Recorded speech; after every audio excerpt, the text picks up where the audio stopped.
So the research that I did for this project opened my mind in a lot of ways. I found myself pretty overwhelmed.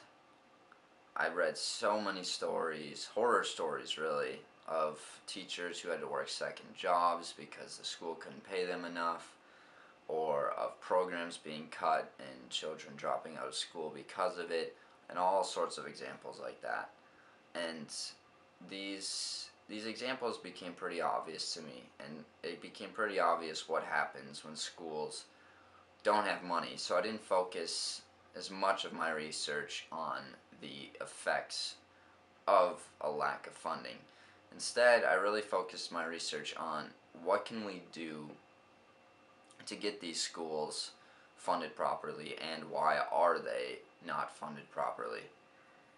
And the main source of conflicting information came when I started researching how can we get these schools more money. A lot of people actually argued that more money isn't the answer. Many say that once a school that isn't properly funded or doesn't have much money gets a large sum of it, they waste it.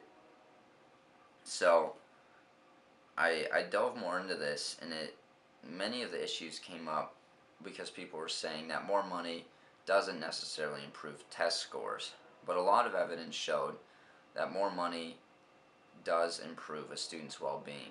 More money can allow student or schools to provide better meals for students, to even buy clothes for those that have holes in their clothes or getting old or not warm enough clothes, things like that. So this naturally led into approaching this project from a Christian perspective. You don't really even have to be a Christian to feel bad for many of these students and teachers. So I started thinking about what it would be like if I was a politician and working in an area that there were poorly funded schools and a low socioeconomic status. So as a Christian in politics, I would really want to focus a lot of my attention on working for those who are less fortunate. And with this being the case, I would help underfunded schools get more money. And the sad reality is that many of these underfunded schools are full of minority children. They're full of children and families that are struggling to survive in America and just looking to catch their next big break. And I really just hated thinking about this and didn't want these kids to suffer, and I didn't want this to become a racial issue. And I'm afraid as the years progressed, it has become that.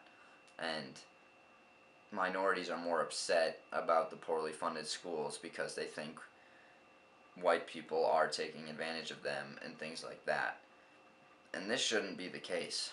As Americans, we should all come together and look at this and be like, look, there's a problem here. Who cares about skin color, things like that? Let's get it solved. And it actually got me pretty passionate and fired up, so I really enjoyed doing that research and thinking of ways to improve the world of educational funding.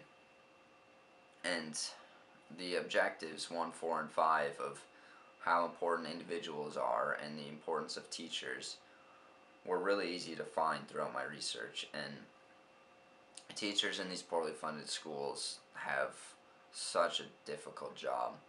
They have to stay positive and work through poor facilities and lacks of resources and all sorts of things.